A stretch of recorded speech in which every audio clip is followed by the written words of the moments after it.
ছোট মেয়েটার দুধ শেষ হয়ে গেছে। সকালে বের হওয়ার সময় বউ বলে দিয়েছিল ফেরার সময় যেন দুধ নিয়েই বাসায় ফিরি। এখন বাসায় গিয়ে বউকে যতই বলি এমডি সাহেব টাকা দিল না, বউ কিছুতেই মানবে না, উল্টো কতগুলো কথা শুনিয়ে দেবে।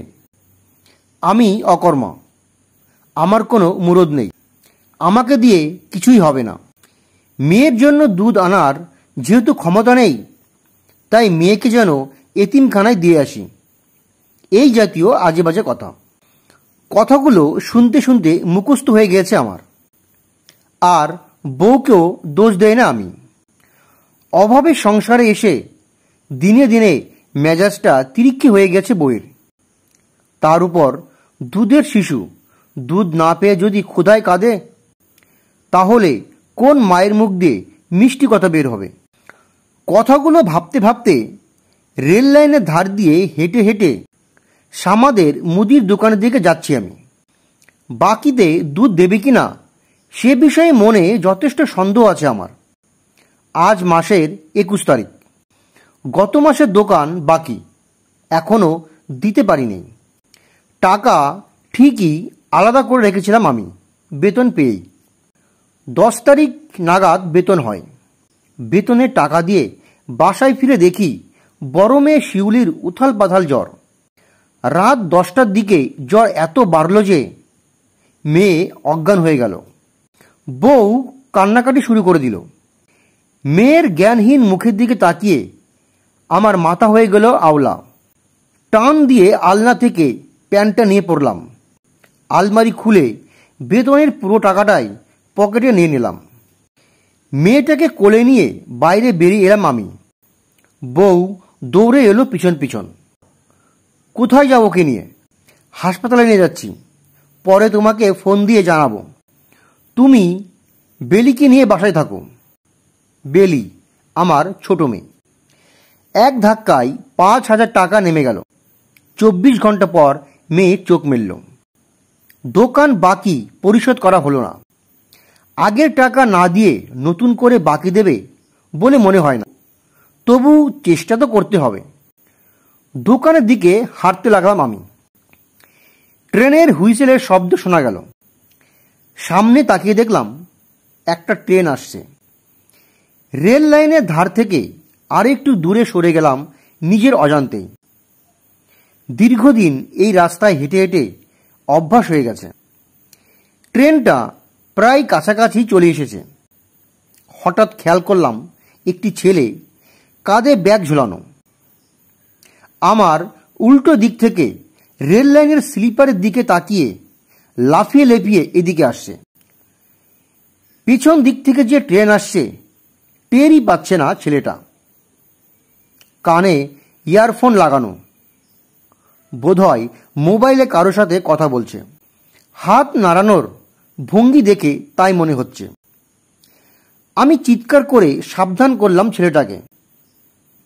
ট্রেনের হুইসেল, আমার চিৎকার কিছুই পৌঁছাচ্ছে না ছেলেটার কানে।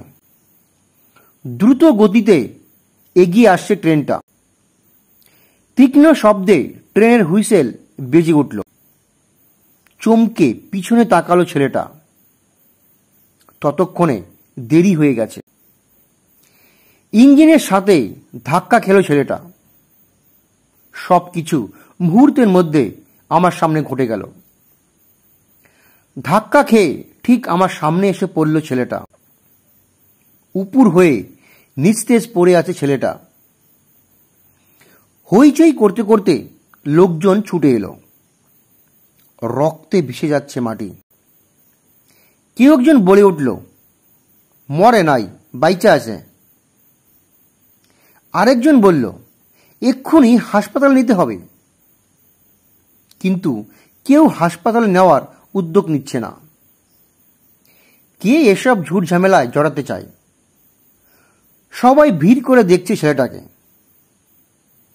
আমি মাটিতে বসে ছেলেটাকে ধরে চিৎ করলাম। হ্যাঁ, বেঁচে আছে, শ্বাস নিচ্ছে, তবে ধীরে। এভাবে পড়ে থাকলে বেশিক্ষণ টিকবে না। আমাকে একটু সাহায্য করুন। ছেলেটাকে হাসপাতালে নিতে হবে। কেউ এগিয়ে এলো না। ভিড়টা আস্তে আস্তে পাতলা হতে শুরু করছে। একটা অল্প বয়সী ছেলে এগিয়ে এলো। আঙ্কেল, আমি আপনাকে সাহায্য করছি বলে অজ্ঞান হয়ে পড়ে থাকা ছেলেটার পা দুটো ধরল ও। আমি রক্তাক্ত ছেলেটাকে দু হাতে নিচ দিয়ে ধরে রাস্তার ধারে নিয়ে এলাম কোনো মতে। মাটিতে বসে জ্ঞান হারা ছেলেটার মাথাটা ধরে বসে রইলাম। আমাকে সাহায্যকারী অল্প বয়সী ছেলেটা একটা স্কুটার ডেকে নিয়ে এলো। দুজনে মিলে ছেলেটাকে স্কুটারে তুললাম। অল্প বয়সী ছেলেটা বলল, আঙ্কেল, আমি যেতে পারবো না, বাসায় মা চিন্তা করবে। আমি ড্রাইভারকে বলে দিয়েছি আপনাকে হাসপাতালে নিয়ে যাবে। ঠিক আছে বলে আমি স্কুটার ড্রাইভারকে তাড়াতাড়ি চালাতে বললাম। হাসপাতালের গেট স্কুটারটা ঢুকতেই দুজন লোক একটা স্ট্রেচার নিয়ে এলো। তিনজনে মিলে ছেলেটাকে স্ট্রেচারে তুললাম। এখনো জ্ঞান ফেরেনি ছেলেটার। লোক দুটো আমাকে ওদের পিছনে আসতে বলে স্ট্রেচারটা ঠেলে ভিতরে নিয়ে গেল। স্কুটার ড্রাইভার ভাড়ার জন্য আমার সামনে দাঁড়ালো। টাকার জন্য পকেটে হাত ঢুকে মনে পড়ল আমার পকেটে মাত্র 20 টাকা আছে। এই টাকা দিয়ে তো হবে না। আমি ড্রাইভারকে বললাম, ভাই, আমার কাছে তো মাত্র 20 টাকা আছে, কি করি বলুন তো? কি কন আপনি? রুগী লইয়া হাসপাতালে আইলেন আর কন টাকা নাইকা? এইটা কোনো কথা এলো নি? দেখেন, ছেলেটা আমার কেউ না, ট্রেনের সাথে অ্যাক্সিডেন্ট করেছে। আমার সামনে ঘটেছে ঘটনাটা, তাই হাসপাতালে নিয়ে এসেছি।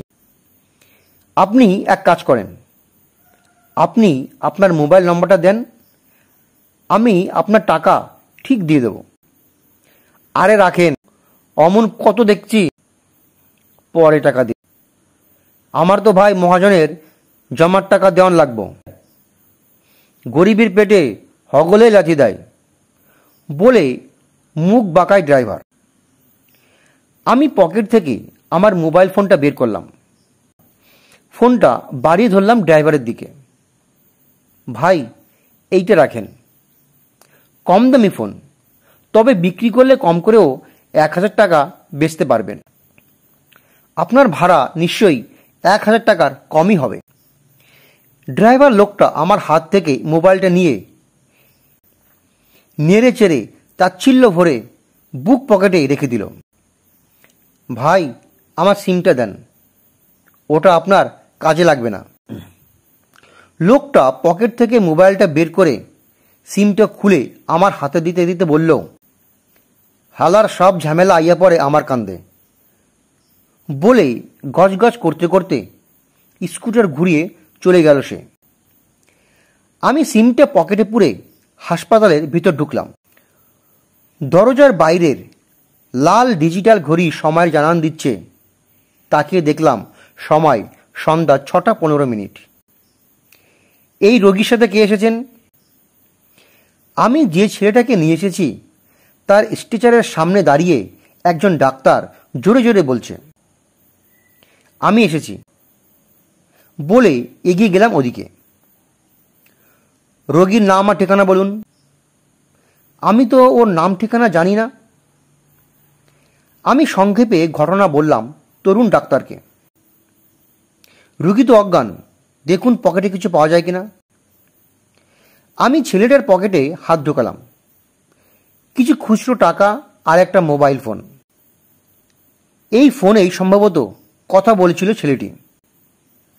আপনি দেখুন ওর পরিচিত কাউকে টেস্ট করতে পারেন কিনা, আমরা ওর চিকিৎসা শুরু করছি বলে তরুণ চিকিৎসক আরেকজনকে নিয়ে চিকিৎসা শুরু করল। ফোনটা বন্ধ, বোধহয় ট্রেনের সাথে ধাক্কা খাওয়ার সময় বন্ধ হয়ে গিয়ে থাকবে। আমি অন করলাম, চালু হলো ফোনটা। কন্ট্যাক্ট লিস্ট চেক করলাম। প্রথম নামটা বাবা। কল করলাম, ওপাশে রিং হচ্ছে। দুবার রিং বাজতেই কেউ একজন রিসিভ করলো কলটা। হ্যালো বাপি, কিরে কোথায় তুই? তোর তো অনেক আগেই বাসায় ফেরার কথা। আমি ঘটনাটা বলতে শুরু করা মাত্র ভদ্রলোক চিৎকার করে নীলু নীলু বলে ডাকতে লাগলো। এবার ফোনটা একজন মহিলা ধরল। ওনাকে সমস্ত ঘটনাটা খুলে বললাম আমি। ফোনের মধ্যেই মহিলার ফোঁপানোর শব্দ শুনতে পেলাম। আমার কাছ থেকে হাসপাতালের ঠিকানা নিলেন ভদ্রমহিলা। কিছুক্ষণের মধ্যে চলে এলো বাপির পরিবারের লোকেরা। ততক্ষণে জ্ঞান ফিরেছে বাপির। বাপির বাবা আমার হাতটা ধরে ঝরঝর করে কেঁদে ফেললেন। বারবার বুকে জড়িয়ে ধরেছিলেন আমাকে। মুখে ঠিক মতন বলে বোঝাতে পারছিল না, কিন্তু তার আচরণে বোঝাতে সক্ষম হলেন কতখানি কৃতজ্ঞ তারা আমার কাছে। ওদের কাছ থেকে বিদায় নিয়ে হাসপাতালের বাইরে বেরিয়ে এলাম আমি। পকেটে সম্বল 20টি টাকা। মিনিট 5 হেঁটে মোড়ে এসে দাঁড়ালাম আমি বাসের অপেক্ষায়। বাসায় ফিরতে ফিরতে রাত 9টা বেজে গেল। টোকা দিতেই দরজা খুলে দিল বউ। এই শোনো, রমা পিসি এসেছিলেন জানো, এই এত ফল মিষ্টি নিয়ে এসেছেন। তোমার জন্য অনেকক্ষণ অপেক্ষা করে এই একটু আগে চলে গেলেন। কল কল করে অনেকগুলো কথা একদমে বলে গেল বউ। এই তোমার ফোন বন্ধ কেন? আমি অনেকবার ফোন দিলাম জানো, রমা পিসি বারবার তোমার কথা বলছিল।